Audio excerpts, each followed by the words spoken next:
Hello everyone. आज हम पढ़ेंगे चैप्टर नंबर 1 प्रीलिमिनरी।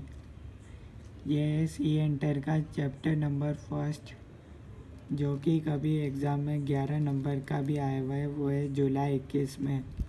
तो आप समझ सकते हैं कि ये चैप्टर कितना इम्पोर्टेंट है। पहली बात ये है, जो भी मैं आपको आज पढ़ाऊँगा उसमें से एग्ज़ाम में आएगा सी इंटर नवंबर 23 में। तो आपके लिए ये लेक्चर बहुत ही काम का है, तो इस लेक्चर को पूरा देखिएगा और अगर नोट्स हो सके तो साथ साथ में लिखते जाइएगा। ठीक है, पहला क्वेश्चन है, एक्स इंडस्ट्रीज लिमिटेड एक कंपनी है, इसमें 25% शेयर होल्डिंग सेंट्रल गवर्नमेंट के पास है और 10% है गवर्नमेंट ऑफ महाराष्ट्र और 15% है central government and government of Rajasthan. तो अगर अपन देखें तो 25% है प्लस 10% प्लस 15% टोटल और है 50% जो कि है गवर्नमेंट के पास है इस क्वेश्चन में। तो सिंपल से आपको जो नोट्स में लिखना है वो आपको बहुत ही आसान लैंग्वेज में लिखना है, ताकि आप एग्ज़ाम टाइम में एक ही दिन का क्योंकि टाइम मिलता है तो आप सारा का सारा रिवाइज कर सकें। तो मैं जो बता रहा हूँ सिर्फ आपको उतना से ही लिखना है और एग्ज़ाम में भी उतना ही लिखना है।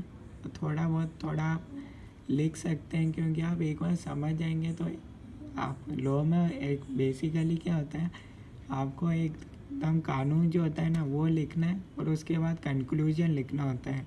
तो आप इस तरीके से लिख सकते हैं। आप देखिए बुक में लिखा हुआ है इतना बड़ा आंसर, पर अपन इतना सारा एग्ज़ाम टाइम में 1 डे बिफोर इम्पॉसिबल है कि रिवाइज कर सके पूरी बुक को। तो मैंने जो मेन की पॉइंट्स है ना उस हिसाब से आपको नोट्स बनाने पड़ेंगे, तभी आप कर पाएंगे। तो मैं आपको नोट्स बनवा रहा हूँ, आप साइड में और साथ में समझा रहा हूँ ताकि आप कर सकें। ठीक है, तो अब गवर्नमेंट कंपनी की मेन डेफिनेशन क्या है, any company not less than 51% of its paid up share capital is held by government. बस ये आपको नोट्स में इतनी सी डेफिनेशन लिखनी, गवर्नमेंट कंपनी हो रही है उसकी डेफिनेशन। इसका क्या मतलब है, यानी कि गवर्नमेंट कंपनी वो कंपनी होगी जो minimum 51% of its paid up share capital government के पास होनी चाहिए, मिनिमम 51%। अब इस क्वेश्चन में है 50%, तो ये क्या ये गवर्नमेंट कंपनी कहलाएगी?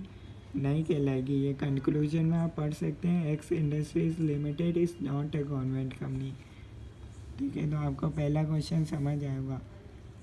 दूसरा क्वेश्चन क्या कह रहा है, the state auditors of company were required to issue a certificate on the net worth of company as per the requirement. The company had fair valued its property PPE in the current year, which was mistakenly taken into retained earnings.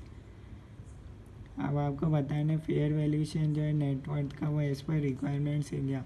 तो आपको बताना है net worth की exact meaning होता क्या है। Net worth होता है paid up share capital and reserves profit वाले and securities premium account and P&L account balance after deducting accumulated losses, deferred expenditure and miscellaneous expenditure not written off। इसमें अपन क्या include नहीं करते, revaluation of assets and right back of depreciation and amalgamation.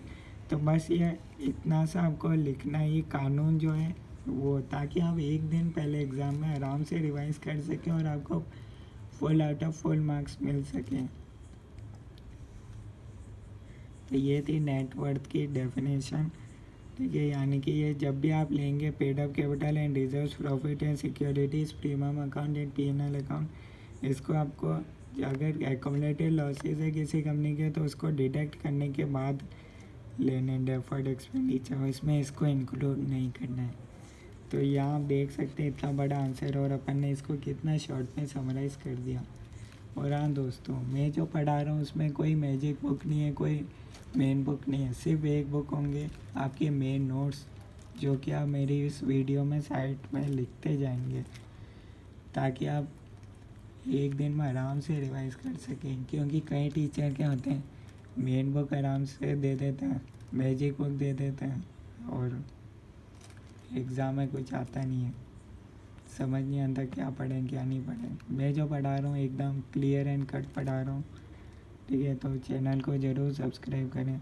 ठीक है, third question देख रहे हैं, In a company, a default was committed with respect to allotment of shares by the officers. In company, there were no MD, whole-time director, manager, secretary, a person charged with board. तो आपको बताना examine the persons who can be treated as officer in default. या again मैंने बता रखा है officer in default कौन होंगे, होल टाइम। और हाँ, कई बच्चे ये पूछते हैं कि भैया सेक्शन याद करने का, भाई जो इम्पोर्टेंट होंगे क्वेश्चन में उसके बता दूंगा, सेक्शन याद कर लेना, सबके याद करने की ज़रूरत नहीं है। और ऑफिसर इन डिफ़ॉल्ट क्या होता है, whole time director, key manager, person if no director specified by board और गिवन कंसेंट इन राइटिंग। इस आंसर का पॉइंट्स में याद कर सकते हैं। जैसे पहला पॉइंट होगा होल टाइम डायरेक्टर, दूसरा की manager, person, third if no director specified by board और given consent in writing, fourth any person who is charge with any responsibility, fifth any person in accordance with whose advice the board of directors is accustomed to act, director who is aware of such contravention in respect of issues, transfer agents, merchant bankers। आपको ये question याद करना पड़ेगा, इसमें कुछ समझने जैसा है नहीं, तो मैं फालतू आपका टाइम पास करूँगा नहीं, आप इसको याद करें, पॉइंट्स वाइज याद करें इस ऑफिसर इन डिफ़ॉल्ट को, तो इजी रहेगा। ठीक है, फोर्थ क्वेश्चन है जो एग्ज़ाम में 2 बार आ चुका है। उसमें क्या पूछा है, फ्लोरा फाना लिमिटेड है जो रजिस्टर्ड हुई है public company, there were 230 members है, डायरेक्टर्स तेरह के employees, ex employees, 5 couples, others. The board of directors चाहते हैं कि भैया उसको प्राइवेट कंपनी में कन्वर्ट किया जाए, तो बताएं टोटल नंबर ऑफ मेंबर्स कितने होने चाहिए। तो भैया शॉर्ट से डिफाइन याद कर लो, प्राइवेट कंपनी होती है मिनिमम मेंबर्स इसमें 200, नहीं मिनिमम नहीं, मैक्सिमम मेंबर्स हो सकते हैं 200। और इसमें अपन क्या है पॉइंट्स याद रखना है, persons holding shares jointly treated as single, not included in number of members, employment of company और formerly in the employment of company, यानी कि कंपनी के एम्प्लॉयज़ को हम इंक्लूड नहीं करेंगे, और जो पहले थे यानी कि एक्स एम्प्लॉयज़ हम उसको भी इंक्लूड नहीं करेंगे। तो इसमें आंसर हो जाएगा ये 50 डायरेक्टर्स हैं और एम्प्लॉयज़ को अपन को इंक्लूड करना नहीं है, ये अपन ने लॉ में पढ़ लिया। और जॉइंट शेयर होल्डर्स को ट्रीटेड है सिंगल काउंट करेंगे, यानी कि ये 10 है तो अपन कितने इंक्लूड करेंगे 5, और अदर से 145, यानी कि टोटल नंबर ऑफ मेंबर्स ही 200 हो रहे हैं। और मैं प्राइवेट कंपनी की क्या डेफिनेशन है, मैक्सिमम मेंबर्स 200, बिल्कुल सही है, तो कोई रिडक्शन की ज़रूरत नहीं है। ये रहा conclusion, no need for reduction. ठीक है, क्वेश्चन नंबर 5 है, a private limited wholly owned subsidiary of AB Limited, a public company incorporated under the Companies Act. A private limited wants to avail the exemptions as related to private company। बताना ही कर सकते क्या, तो आपको बताना है public company क्या होती है। Public company is a company which is not a private company and minimum paid up share capital as में भी प्रिस्क्राइब। उसके बाद क्या कानून है इस क्वेश्चन में, company which is a subsidiary of company not a private company is deemed to be public company, यानी कि ये कंपनी है जो सब्सिडरी है, ए बी लिमिटेड कंपनी है, ठीक है, सब्सिडरी है ना ये प्राइवेट लिमिटेड की, पर इसमें लिखा है नॉट अ प्राइवेट कंपनी होनी चाहिए, तभी वो पब्लिक कंपनी मानी जाएगी। यानी कि इसमें से किसकी बात कर रहे हैं, A B limited. A B limited company है, ठीक है,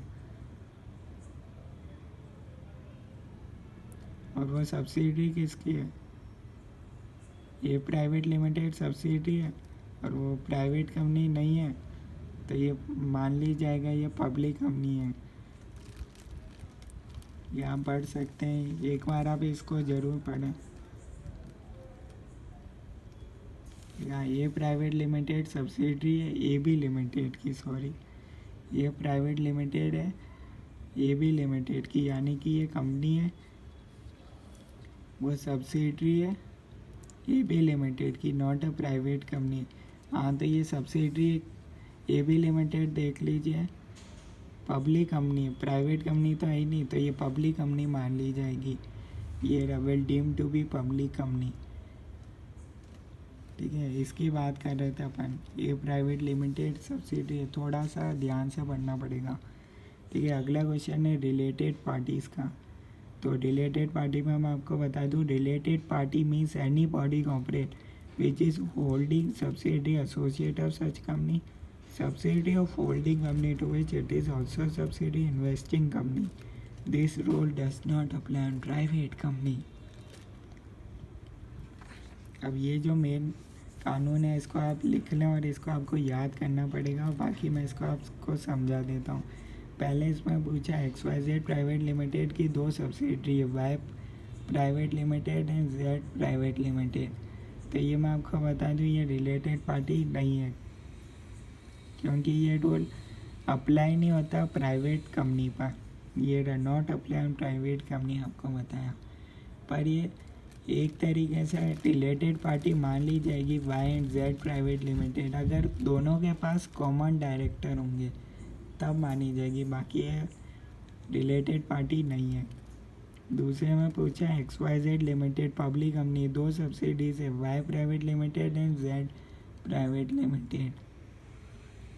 ठीक है, ये तो पब्लिक कंपनी है, तो इस पर तो ये रूल अप्लाई होगा। XYZ लिमिटेड तो पब्लिक कंपनी है, और यहाँ तो अपन ने रूल पढ़ा था नॉट अप्लाई ऑन सिर्फ प्राइवेट कंपनी, यानी कि पब्लिक कंपनी पर तो ये रूल अप्लाई होगा, तो ये मान ली जाएगी ये रिलेटेड पार्टी है।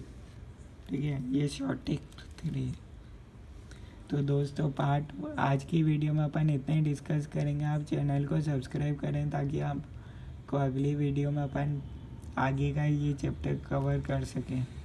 Thank you for watching this video. ठीक है, ये आप इस तरीके से नोट्स बना सकते हैं,